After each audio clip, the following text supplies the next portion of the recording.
Good morning everyone. हम लोग अब देखेंगे प्रतियोगिता दर्पण मार्च का अंतर्राष्ट्रीय घटनाक्रम। साथ में हम लोग एमसीक्यू भी देखेंगे लास्ट में। तो शुरू करते हैं। महत्वपूर्ण घटनाक्रम क्या रहा? भारत जर्मनी संबंध, चांसलर फ्रेडरिक मर्ज की भारत यात्रा। जर्मनी में चांसलर होते हैं, उनके नाम है फ्रेडरिक मर्ज। ये भारत की यात्रा पर आए थे। तो इनका महत्व क्यों है? जर्मनी के जो आए चांसलर, ये आए थे और कहाँ गए थे? गुजरात। गुजरात में एक महोत्सव मनाया जाता है, पतंग महोत्सव। वहां पर इन्होंने पार्टिसिपेट किया था। तो कई बार ये पूछ लिया जाता है कि कहाँ मनाया जाता है पतंग महोत्सव। तो ये आप देख भी रहे हैं इमेज में, मोदी जी और फ्रेडरिक मर्ज पतंग वाले महोत्सव में पार्टिसिपेट कर रहे हैं। यहाँ पर एक बात ये भी हुई है कि जर्मनी विश्वविद्यालयों को, जर्मनी के जो विश्वविद्यालय हैं वो भारत में अपना कैंपस खोलेंगे। इसके लिए भी इनवाइट किया गया है। और जर्मनी, सबसे महत्वपूर्ण बात यह है कि यूरोपीय यूनियन में भारत का सबसे बड़ा व्यापारिक साझेदार है जर्मनी। यूरोपीय यूनियन में कितने देश हैं? 27 देश हैं, 27 देश हैं। इन देशों में सबसे बड़ा व्यापारिक भागीदार कौन है? जर्मनी हमारा। इसलिए हमारे लिए ये जरूरी है। नेक्स्ट क्या है? भारत और यूएई की रणनीतिक साझेदारी ऊर्जा और निवेश सुरक्षा को लेकर के। तो राष्ट्रपति, वहाँ के जो राजा हैं या राष्ट्रपति कह सकते हैं, मोहम्मद बिन जायद अल नहियान, वहाँ राष्ट्रपति नहीं होते हैं, वहाँ पर राष्ट्रपति नहीं होते हैं। तो राष्ट्रपति ये काट देंगे आप लोग। वहाँ के राजा या राजकुमार होते हैं, शेख मोहम्मद बिन जायद अल नहियान। ये यात्रा पर आए थे भारत की। तो भारत का जो संबंध है यूएई से, आपको अगर मैप याद होगा अफ्रीका का, तो कुछ ऐसा ये भारत है। तो ये यूएई कहाँ पर है? ये यहाँ पर स्थित है। यह है यूएई, संयुक्त अरब अमीरात। भारत का इसके साथ एक फ्री ट्रेड एग्रीमेंट है। क्या हो रखा है? FTA, free trade agreement, Hindi में मुक्त व्यापार समझौता। और मुक्त व्यापार समझौता क्या होता है? ऐसा समझौता जिसके माध्यम से वस्तुओं का व्यापार मुक्त रूप से हो सके। मतलब वस्तु हो या सेवा हो, उसका आगमन, सेवा का आयात निर्यात, या आयात निर्यात को एक शब्द में क्या कह सकते हैं? व्यापार। तो आयात निर्यात बिना शुल्क के हो, बिना शुल्क के, ड्यूटी फ्री या बिना टैक्स के, उसको बोलते हैं मुक्त व्यापार समझौता। जब एक देश से दूसरे देश में वस्तुएं जा रही हों तो उस पर कोई देश शुल्क न लगाए, तो उसको बोलते हैं फ्री ट्रेड एग्रीमेंट। हमारा हो रखा है यूएई के साथ में एफटीए। और इस एफटीए का नाम क्या है? इसका नाम है सेपा। एफटीए का नाम क्या रखा गया? CEPA. C for comprehensive, E for economic, comprehensive economic partnership, और ए फॉर एग्रीमेंट। ये हमारा हो रखा है यूएई के साथ में। इसके अलावा जापान और सिंगापुर के साथ भी हमारा सेपा हो रखा है। उसका टारगेट 2032 तक हमने कितना कर दिया है? 200 अरब डॉलर का टारगेट रखा है। किसका? व्यापार का। भारत और यूएई के बीच कितना व्यापार हो? 200 अरब डॉलर का। एक और बात हुई है कि 2028 से 10 वर्षों तक, मतलब 2038 तक, एलएनजी की आपूर्ति करेगा, लिक्विफाइड नेचुरल गैस की। कितनी? 5 लाख टन एचपीसीएल के द्वारा। कौन करेगा? संयुक्त अरब अमीरात। और ये जो आपके लिए नोटवर्दी है, इंपॉर्टेंट है, कि फर्स्ट अबू धाबी बैंक, जैसे हमारे यहाँ स्टेट बैंक ऑफ इंडिया है, वैसे वहां पर फर्स्ट अबू धाबी बैंक है। वह अपनी एक ब्रांच खोलेगा। कहाँ पर? गिफ्ट सिटी में। गिफ्ट सिटी कहाँ है? गुजरात में। तो वहां पर एक ब्रांच खोलेगा तो ये क्वेश्चन आपसे पूछा जा सकता है एटलीस्ट। और भारत क्या करेगा, भारत अबू धाबी में हाउस ऑफ इंडिया खोलेगा, हाउस ऑफ इंडिया की स्थापना करेगा। तो ये हो गया यूएई के बारे में। नेक्स्ट है गणतंत्र दिवस से जुड़ा हुआ न्यूज़, जो हम लोग नेशनल में पढ़ चुके हैं। गणतंत्र दिवस हमारा कौन सा था, 77। मुख्य अतिथि आए थे एंटोनियो कोस्टा, जो कि यूरोपीय परिषद के अध्यक्ष हैं। इनको लिस्बन का गांधी कहा है, किसने, मोदी जी ने। मोदी जी ने कहा कि ये लिस्बन के गांधी हैं। तो आपसे पूछा जा सकता है कि मोदी जी ने किसको कहा है कि वो लिस्बन का गांधी है। लिस्बन क्या है, लिस्बन है पुर्तगाल की राजधानी, पुर्तगाल की राजधानी है लिस्बन। तो ये इसलिए इनको क्या कहा गया, लिस्बन का गांधी। और कौन आया था, उर्सुला वॉन आई थी, जो यूरोपीय आयोग की अध्यक्ष हैं। इस दौरान जब ये भारत की यात्रा पर आई तो ये केवल अतिथि ही नहीं थी हमारे गणतंत्र दिवस की। उस दौरान हमने कुछ और समझौते भी किए, जिसमें से एक था मुक्त व्यापार समझौता, free trade agreement. Free trade agreement, तो इस एग्रीमेंट को mother of all the deals कहा जा रहा है। भारत और ईयू के बीच जो एफटीए हुआ है, किसके किसके बीच में है, भारत और ईयू के बीच में। ईयू में कितने देश हैं, 27 देश हैं। तो 27 देश और भारत के बीच में ये मुक्त व्यापार समझौता हुआ है। और उन दोनों की जनसंख्या अगर मिलाई जाए कंबाइनली तो लगभग 2 अरब लोग हैं। कितने लोग हो गए, 2 अरब लोग। तो 2 अरब लोग क्या हैं, अर्थव्यवस्था की अगर बात करें तो ये उपभोक्ता हैं या हमारा बाजार है। 2 अरब लोगों का जो है बाजार एकजुट हुआ है। इसका मतलब ये हुआ कि हमारे देश में कोई वस्तु बनेगी और बिना किसी टैक्स के सीधे यूरोपीय यूनियन के जो 27 देश है वहां जा सकती है, और वहां पे बनी हुई कोई वस्तु हमारे यहाँ आ सकती है। तो कोई भी पार्टी, चाहे भारत हो या ईयू, उस पर क्या करेगा, टैक्स नहीं लगाएगा। मुक्त व्यापार का मतलब क्या है, नो टैक्स, आयात कर जिसको बोलते हैं। तो कोई भी देश आयात कर नहीं लगाएगा। तो या फिर आयात कर क्या करेगा, कम करेगा, कम लगाएगा। और ये कम करने का जो काम होगा चरणबद्ध तरीके से करते हैं, फेज वाइज। ये क्या होता है कि एग्जाम्पल के रूप में आप समझ लीजिए, जैसे कि मान लीजिए 2026 चल रहा है, तो 26 में किसी वस्तु पर मान लीजिए कि 10% टैक्स था आयात का। तो जब 27 में पहुंचेंगे तो ऐसा करेंगे, कहेंगे इसको 5% कर दो, और फिर 2029 या 30 तक आते आते इसको 0%। ये फेज वाइज हो गया, चरणबद्ध तरीके से कर की दरों को कम किया जाता है। ठीक है, प्लस हमारा सिक्योरिटी एंड डिफेंस पैक्ट भी हुआ है। क्या हुआ है, सिक्योरिटी एंड डिफेंस पैक्ट।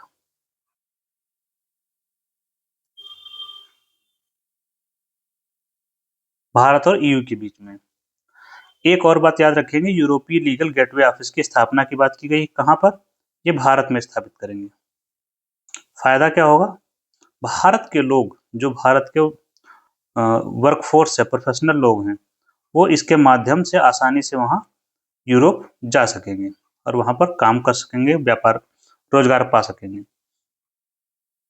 मुक्त व्यापार समझौता क्या होता है, एक शब्द, एक लाइन में आपसे कोई पूछे तो यह एक ऐसा समझौता होता है जो व्यापार से जुड़ा, यह एक ऐसा व्यापारिक समझौता है जिसके तहत एक देश से वस्तुएं दूसरी देश में आराम से बिना किसी टैक्स के जा सकती हैं या आती जाती हैं, या बिना किसी टैक्स के व्यापार होता है दोनों देशों के बीच में आयात करके बिना। या फिर ऐसे कह सकते हैं कि कोई भी देश टैक्स नहीं लगाता है वस्तुओं की आयात पर, या टैक्स की दरों को कम करता है, या फेज वाइज कम करता है। सारी बातें होती हैं। कहीं कहीं पर होगा क्या कि 90% मान लीजिए वस्तुएं जो हैं वो हो जाएंगी 0% टैक्स पर, मतलब इन पर टैक्स नहीं लगेगा। रेस्ट ऑफ बची मान लीजिए 10%, तो उन पर कुछ पर टैक्स लगेगा, मान लीजिए 10%। तो वो फेज वाइज इनको कम कर दिया जाएगा। ये हर जो एफटीए होता है सब में ऐसा ही होता है। अब हम आगे चलते हैं। नेक्स्ट है वेनेजुएला संकट, ऑपरेशन एब्सोल्यूट रिजॉल्व। ये याद रखेंगे, बहुत जरूरी बात है। ये अमेरिका ने चलाया कब? 3 जनवरी 2026 को। क्यों चलाया गया? वेनेजुएला की राजधानी है कराकस, और वहां के जो प्रेसिडेंट थे निकोलस मादुरो, उनको और उनकी पत्नी सिलिया फ्लोरेंस को गिरफ्तार किया गया है। ये जो ऑपरेशन चलाया गया अमेरिका के द्वारा। तो ऑपरेशन एब्सोल्यूट रिजॉल्व वेनेजुएला के राष्ट्रपति को उनके ही देश से गिरफ्तार करने को लेकर चलाया गया अभियान है अमेरिका के द्वारा। कराकस में थे ये। क्यों कार्रवाई की गई है? कार्रवाई की गई है नार्को टेररिज्म, तानाशाही और सीमित कानूनी प्रवर्तन कार्रवाई। ये अमेरिका का तर्क है कि हमने इनको गिरफ्तार क्यों किया है। एक आरोप वेनेजुएला पर है कि ये नार्को टेररिज्म का काम करता है, मतलब ये नारकोटिक ड्रग्स को सप्लाई करता है अमेरिका को। नार्को ड्रग्स, अफीम, चरस कहाँ जाता है? अमेरिका को। और इससे क्या होता है? अमेरिका के यूथ पर प्रभाव पड़ रहा है नकारात्मक, और वहां की जो राष्ट्रीय सुरक्षा है उस पर खतरा उत्पन्न हो रहा है। ये अमेरिका का कहना है। ठीक, प्लस अमेरिका के कुछ आर्थिक हित प्रभावित हो रहे हैं। इसके अलावा इसका अमेरिका का ये भी कहना है कि ये वेनेजुएला के जो राष्ट्रपति निकोलस मादुरो थे, इनका चुनाव अलोकतांत्रिक तरीके से किया गया था, तानाशाही शासन चला रहे थे, इस वजह से इसको चलाया गया है। लेकिन असली कारण क्या है आपसे कोई पूछे तो मेन रीजन ये है कि विशाल तेल भंडार वहां पर है वेनेजुएला में। कहां पर? वहां पर एक झील है लेक माराकाइबो। कई बार आपसे पूछ लिया जाता है, लेक माराकाइबो झील है जो जहां पर ऑयल रिजर्व पाए जाते हैं, तेल के भंडार हैं। दूसरा, रूस और चीन का जो प्रभाव बढ़ रहा है यहाँ पर वेनेजुएला में। चीन और रूस दोनों का प्रभाव बहुत ज्यादा था, तो उसके प्रभाव को रोकना इसका एक वजह थी। प्रभाव क्या है? अभी यहाँ पर जो तेल का उत्पादन होता था वेनेजुएला में, तो वो कहाँ निर्यात करते थे? ये आता था रूस को और चीन को। अब अमेरिका ने कब्जा कर लिया है वेनेजुएला पर, तो अब उसने रूस और चीन को तेल देने से पूरी तरह से मना कर दिया है, क्योंकि वो अपने हिसाब से बेचेगा। और किसको बेचने की बात कर रहा है? बोला है हमको बेचेगा, भारत को।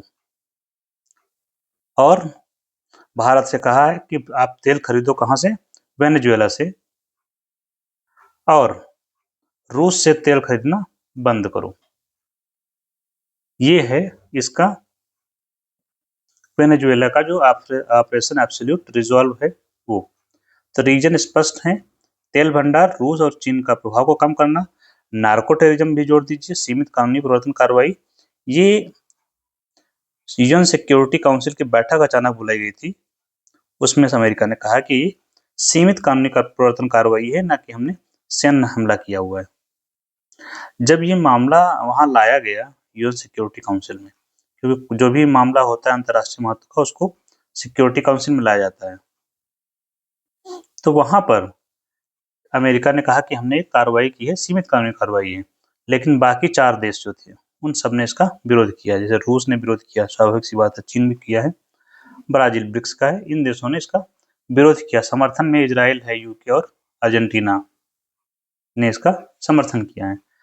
तो ऑपरेशन एब्सोल्यूट रिजॉल्व अमेरिकी सेना के द्वारा वेनेजुएला में की गई एक कार्रवाई है, जिसके तहत वहां के राष्ट्रपति निकोलस मादुरो और उनकी पत्नी सिलिया फ्लोरेंस को गिरफ्तार कर लिया गया है, और गिरफ्तार करके अमेरिका लाया गया, और उनके ऊपर जो है केस चलाया जा रहा है अमेरिकी कोर्ट में। कारण गिरफ्तारी का क्या था? नार्को टेररिज्म, तानाशाही, रूस और चीन का बढ़ता हुआ प्रभाव, और वहां पर छिपे हुए विशाल तेल भंडार। तो ये हो गया ऑपरेशन एब्सोल्यूट रिजॉल्व। नेक्स्ट है अमेरिका की विदेश नीति से जुड़ा हुआ एक मामला है ग्रीनलैंड की महत्वाकांक्षा।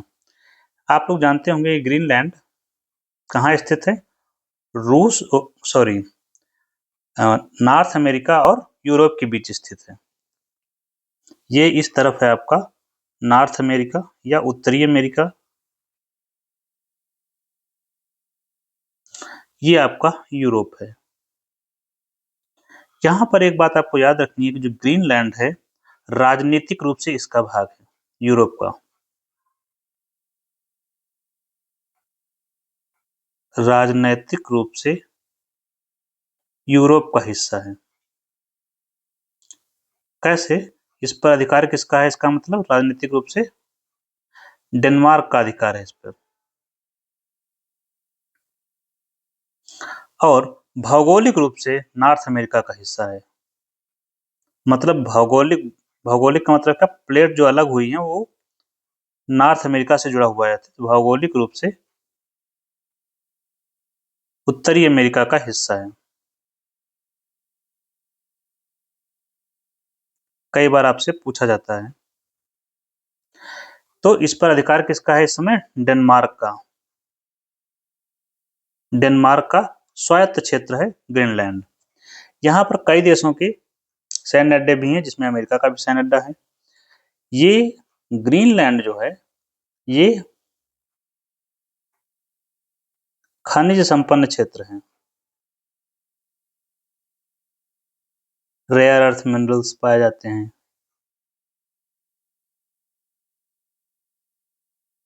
प्लस व्यापार के लिए उपयोगी है। प्लस रूस या चीन से होने वाले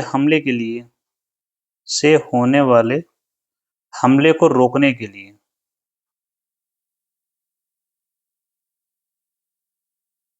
क्योंकि हमला तो इधर से होगा, इसी तरफ से।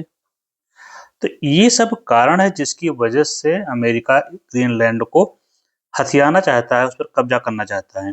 तो मौजूदा प्रेसिडेंट हैं वहां पर डोनाल्ड ट्रंप, कहाँ? अमेरिका में, जिन्होंने ग्रीनलैंड को खरीदने की इच्छा जताई है या नियंत्रण करने की इच्छा जताई है। खरीदने की बात है कि पैसा ले लो और छोड़ दो कब्जा। दूसरा, अगर पैसा लेकर नहीं छोड़ते हैं तो सैन्य कार्रवाई करेंगे। अमेरिका क्या करेगा? सैन्य कार्रवाई। ऐसा ट्रंप का कहना है। सैन्य कार्रवाई का मतलब सेना जाएगी और कब्जा करेगी, चाहे जो हो। तो यहाँ पर कारण व्यापार कैसे? क्योंकि यहाँ तो जमी रहती है बर्फ, लेकिन जब क्लाइमेट चेंज की वजह से तापमान बढ़ रहा है तो बर्फ पिघल रही है। बर्फ पिघलेगी तो नए व्यापारिक मार्ग खुलेंगे, तो नए व्यापारिक मार्ग पर कब्जा करना एक और कारण है। और यहाँ पर रूस और चीन का बढ़ता हुआ प्रभाव है ग्रीनलैंड में। यहाँ पर रूस, विशेष रूप से चीन का निवेश बहुत अधिक है। चीन का निवेश, तो रूस और चीन का बढ़ता हुआ प्रभाव ग्रीनलैंड में वो अमेरिका को डरा रहा है। इस वजह से वहां के राष्ट्रपति मिस्टर ट्रंप ग्रीनलैंड पर कब्जा करना चाहते हैं। अगला है board of peace. Board of peace क्या है? मोस्ट अवेटेड मोदी ट्रंप का कंसेप्ट है। क्या कंसेप्ट है ट्रंप का इसमें?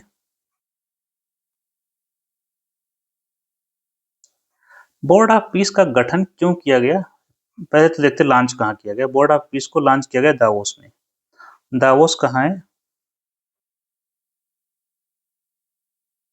दावोस स्थित है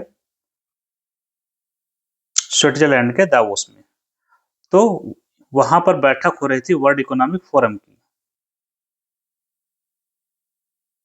वर्ल्ड इकोनॉमिक फोरम,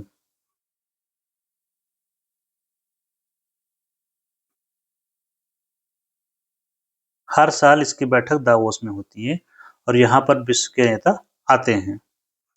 विश्व भर के राष्ट्राध्यक्ष यहाँ होते हैं। तो इसी बैठक में डोनाल्ड ट्रंप, जो कि अमेरिका के राष्ट्रपति हैं, ने बोर्ड ऑफ पीस की घोषणा की है कि ये बोर्ड ऑफ पीस का गठन किया जाएगा। उद्देश्य क्या है? गाजा में शांति स्थापित करना।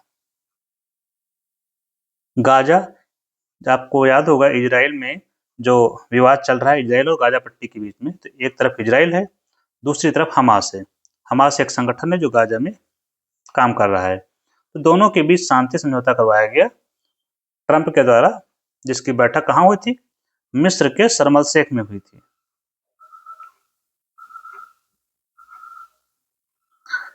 तो उसी के तहत उस जो समझौता हुआ है, पीस डील हुई है इजराइल और हमास और अमेरिका के बीच में, उसी के में इसका जो है व्यवस्था किया गया था कि बोर्ड ऑफ पीस का गठन किया जाएगा, और बोर्ड ऑफ पीस का जो गठन होगा उसका अध्यक्ष कौन होगा? डोनाल्ड ट्रंप, मतलब अध्यक्ष होगा अमेरिका का राष्ट्रपति। प्लस इसमें मेंबर भी रखे गए हैं, जो विश्व के देश हैं उनको मेंबर बनाया गया है। बनाया क्या गया? इन्होंने ट्रंप महोदय ने इनवाइट किया था, तो 15-16 देशों ने मेंबरशिप ली है कि हम इसमें बोर्ड में रहेंगे और वहां पर शांति स्थापित किया करने का प्रयास करें। कहाँ? गाजा में। प्रॉब्लम क्या हुई? यूएन सिक्योरिटी काउंसिल में कितने मेंबर हैं? 5 परमानेंट मेंबर की बात मैं कर रहा हूँ। तो 5 में से 4 ने विरोध किया है, 4 स्थायी सदस्यों ने विरोध किया है, रूस, चीन, फ्रांस और यूके। 5वां कौन है? स्वयं अमेरिका है। क्यों विरोध किया है इन्होंने? कारण ये है कि संयुक्त राष्ट्र संघ वैश्विक स्तर पर सबसे बड़ी संस्था है, जो वैश्विक स्तर पर लॉ एंड ऑर्डर को मेंटेन करने का काम करती है, कि किसी देश पर कोई हमला ना करे। कोई समस्या है तो हम संयुक्त राष्ट्र संघ में जाते हैं, उसका निस्तारण करते हैं, हर देश जाता है। तो इन सभी देशों का कहना है कि समस्या है तो इसको संयुक्त राष्ट्र संघ में ले चलते हैं, उसके तरीके से इसका निदान किया जाए। लेकिन संयुक्त राष्ट्र संघ से बाहर जो बोर्ड ऑफ पीस बनाया गया है, तो डर ये है कि ये यूएन का विकल्प है, संयुक्त राष्ट्र संघ के विकल्प के रूप में इसको पेश किया जा रहा है, और ये बोर्ड ऑफ पीस कहीं इतना पावरफुल ना हो जाए कि विश्व के जो इस समय संघर्ष चल रहे हैं, चाहे यूक्रेन का है या यमन में चल रहा है, इजराइल का है, वहाँ उन सब में के जो विवाद है उनका निपटारा करने के लिए एक गठ संगठन बन जाए, तो और यूएन का जो रिलेवेंसी है संयुक्त राष्ट्र संघ की वो खत्म हो जाए। तो इस वजह से इन लोगों ने बहिष्कार किया है। इनका कहना है कि संयुक्त राष्ट्र संघ के तत्वाधान में ही ये सब कार्रवाई होनी चाहिए। भारत का क्या स्टैंड है? भारत मामले पर मौन है। टू स्टेट का सलूशन, भारत समर्थन करता है टू स्टेट थ्योरी का या टू स्टेट सलूशन का।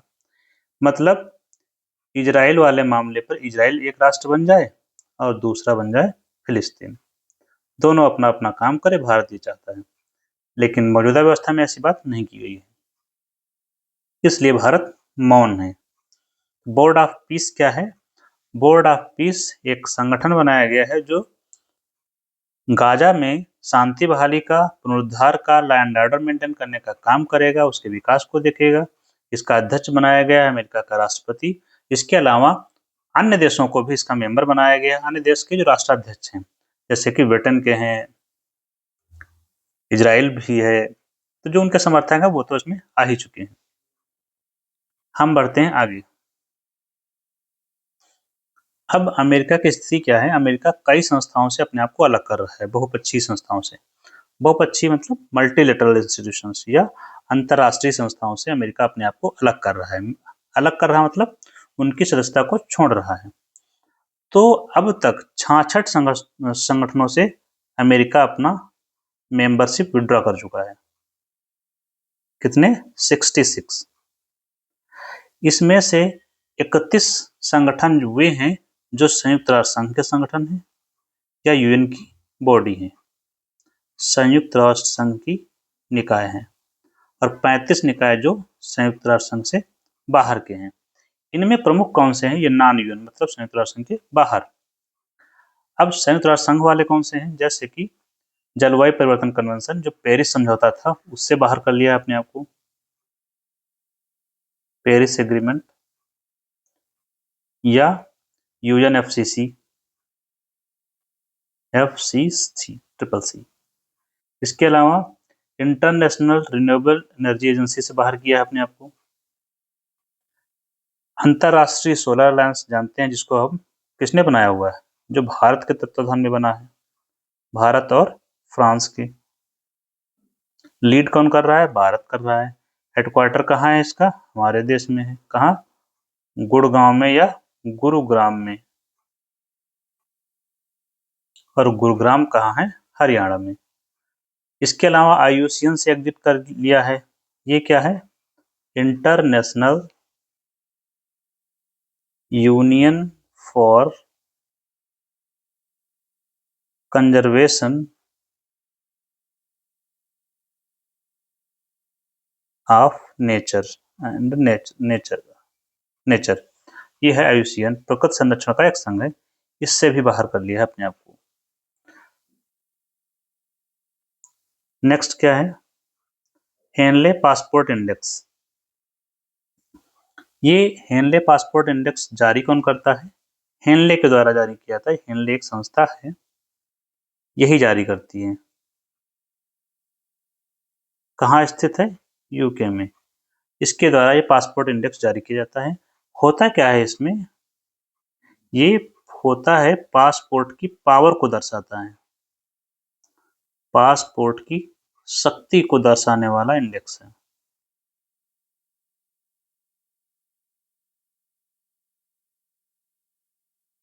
पासपोर्ट की शक्ति से तात्पर्य क्या है? किसी देश का पासपोर्ट कितना पावरफुल है, ये पता चलता है इस इंडेक्स से। पावरफुल का अंदाजा कैसे लगाया जाता है कि कौन पावरफुल होगा, कौन सा नहीं है? पावरफुल वो पासपोर्ट सबसे अधिक महत्वपूर्ण पावरफुल होता है जिसके इस्तेमाल करके, जिसके द्वारा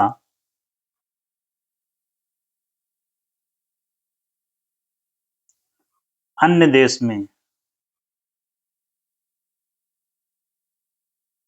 बिना वीजा के जाया जा सकता है।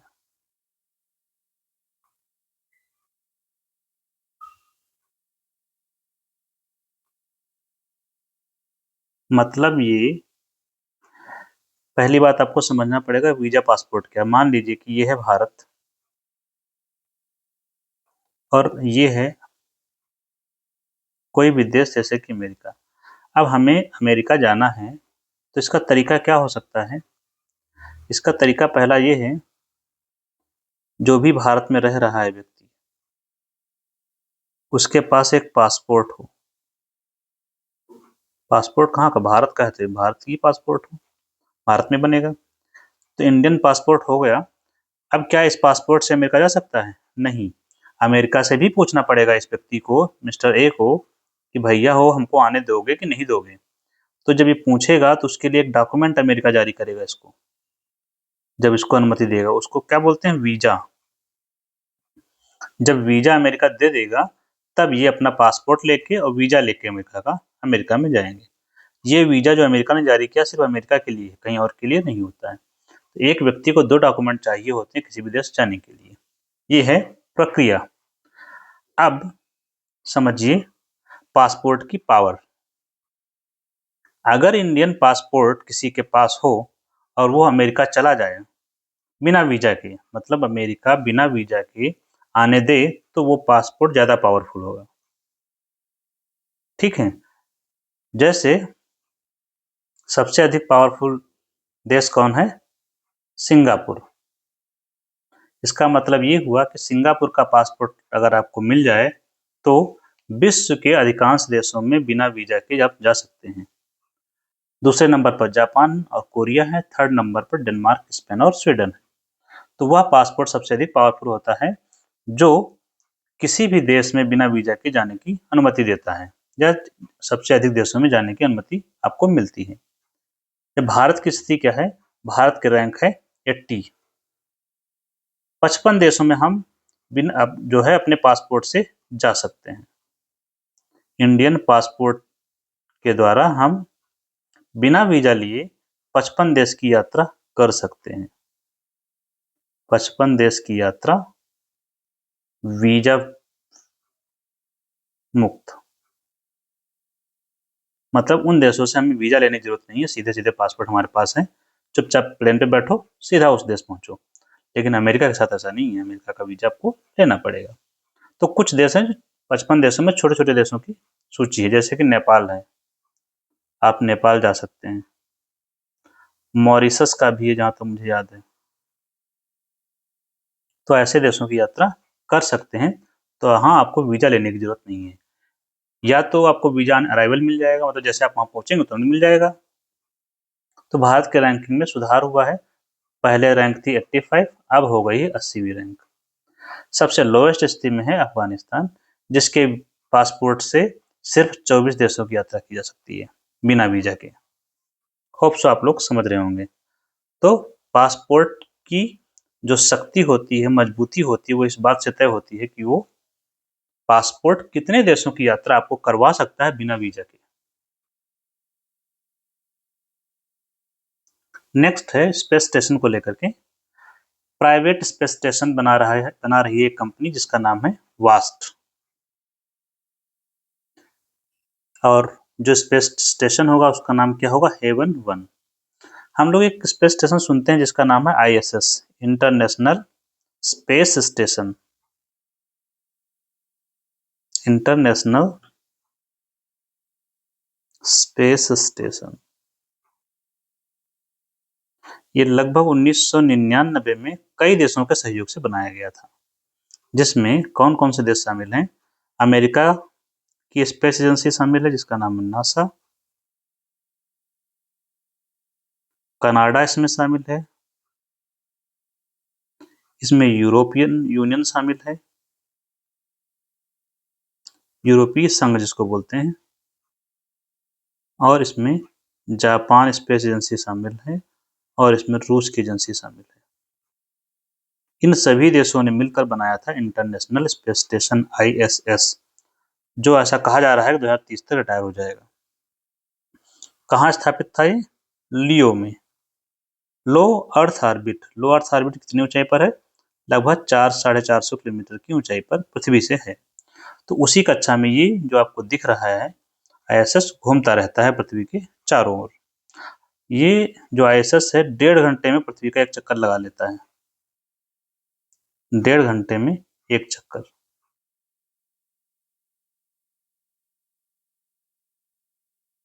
तो करते क्या थे ISS पर?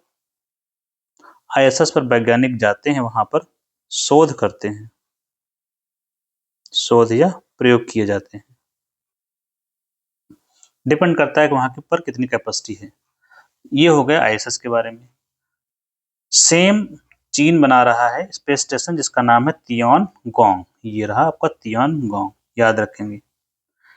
अब ये प्राइवेट कंपनी बना रही है, तो सबसे पहली प्राइवेट कंपनी ये है वास्ट, जो अपना स्पेस स्टेशन बनाएगी और लॉन्च करने वाली 2026 में। कितने लोग रह पाएंगे वहां पर? 4 लोग। तो यह विश्व का पहला प्राइवेट स्पेस स्टेशन होगा, इसलिए आपको हेवन नाम याद रखना है। भारत भी अपना बना रहा है स्पेस स्टेशन, जो हो सकता है 30 तक हम लोग बना लें, 30-35 तक। भारत स्पेस स्टेशन ये हो गया विज्ञान और तकनीकी क्षेत्र से private space station Haven. Company कहाँ की है? अमेरिका की है। भारत और पाकिस्तान के बीच महत्वपूर्ण सूचियों का आदान प्रदान कब किया गया? 1 जनवरी 2026 को। 2 सूचियों का आदान प्रदान हम लोग करते हैं 1 जनवरी को हर साल।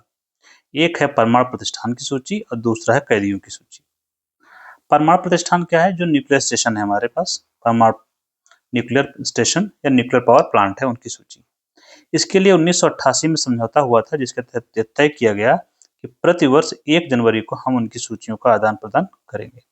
तो जो हमारे पास न्यूक्लियर इंस्टॉलेशन है ना, कि जो न्यूक्लियर पावर प्लांट है हमारे, उनकी सूची, और जो पाकिस्तान के पास है उसके पास, तो दोनों एक दूसरे के साथ आदान प्रदान करते हैं। पहला हमने किया था 1992 में। नेक्स्ट है कैदियों की सूची को लेकर के। इसके लिए समझौता हुआ था 2008 में, और इसके तहत हम सूचियों का आदान प्रदान 2 बार करते हैं, 6-6 महीने पर। मान लीजिए 1 जनवरी, फिर 6 महीने बाद 1 जुलाई को किया जाता है। तो एक दूसरे की जेलों में जो बंद कैदी हैं उनकी सूची का आदान प्रदान किया जाता है। भारत की जेल में 424 पाकिस्तानी हैं और पाकिस्तान की जेल में लगभग 250 भारतीय हैं। तो इससे हमें पता चलता है कि स्थिति क्या है। आगे बढ़ते हैं हम लोग। अब हम लोग देखते हैं प्रश्न। प्रधानमंत्री मोदी ने किस यूरोपीय नेता को लिस्बन का गांधी कहा? Scholz, Costa, Ursula von der Leyen, Emmanuel Macron. Antonio Costa सही जवाब है। First Abu Dhabi bank Bharat के किस शहर में अपनी शाखा स्थापित करेगा? सही जवाब मुंबई नहीं, मंगलुरु नहीं, सही जवाब है गिफ्ट सिटी। भारत और जर्मनी के बीच किस राज्य में अंतर्राष्ट्रीय पतंग महोत्सव का उद्घाटन किया गया? अंतर्राष्ट्रीय पतंग महोत्सव कहाँ मनाया जाता है? गुजरात में। अमेरिका द्वारा वेनेजुएला में चलाए गए अभियान का नाम क्या था? Operation desert star? नहीं, operation freedom, operation absolute resolve. सही जवाब है operation absolute resolve. Henley passport index 2026 में भारत की रैंक क्या है? 85 से कितनी हो गई है? 80 हो गई है। सुधार हुआ है 5 अंकों का। और सबसे पहला रैंक किसका है, वो आप बताएंगे। हाल ही में अमेरिका किस महत्वपूर्ण अंतर्राष्ट्रीय संगठन से अलग हो गया है? नाटो? नाटो से तो अलग होगा नहीं। क्यों? क्योंकि वो सैन्य संगठन है, उसका तो मुख्य मेंबर ही वही है। G20 में है, विश्व बैंक में भी शामिल है। किससे अलग हुआ है? अंतर्राष्ट्रीय सौर गठबंधन से। नेक्स्ट है, बोर्ड ऑफ पीस के संदर्भ में क्या निम्नलिखित कथनों पर विचार करें? इसे दावोस में विश्व आर्थिक मंच में लॉन्च किया गया, ये तो बात सही है। इसके अध्यक्ष अमेरिकी राष्ट्रपति हैं, ये भी बात सही है। भारत और चीन ने इसका पूर्ण समर्थन किया है। भारत तो चलो कर भी दे, चीन तो बिल्कुल भी नहीं करेगा। तो भारत और चीन ने पूर्ण समर्थन तो नहीं किया है। तो इसके 2 कथन सही हैं, पहला और दूसरा। अभी तक भारत और यूरोपीय संघ संबंधों के बारे में क्या सही नहीं है? 2026 में गणतंत्र दिवस पर 2 मुख्य अतिथि थे, ये बात तो सही है। पहली बार सुरक्षा और रक्षा समझौते पर हस्ताक्षर किए, ये भी सही बात है। EU भारत का सबसे छोटा व्यापारी साझेदार है, ये बात गलत है। अब प्रवासन के लिए लीगल गेटवे ऑफिस खोला जाएगा, ये बात सही है। हमसे पूछा क्या सही नहीं है, तो ये वाला विकल्प जो है वो सही नहीं है। नेक्स्ट है, ये आपके उत्तर हैं जो हम लोग पढ़ चुके हैं ऊपर। तो इसी के साथ हम लोग खत्म करते हैं। ये आप रिवीजन में देख सकते हैं क्या है कैसा है, और हम लोग नेक्स्ट क्लास में मिलेंगे। तब तक के लिए थैंक यू।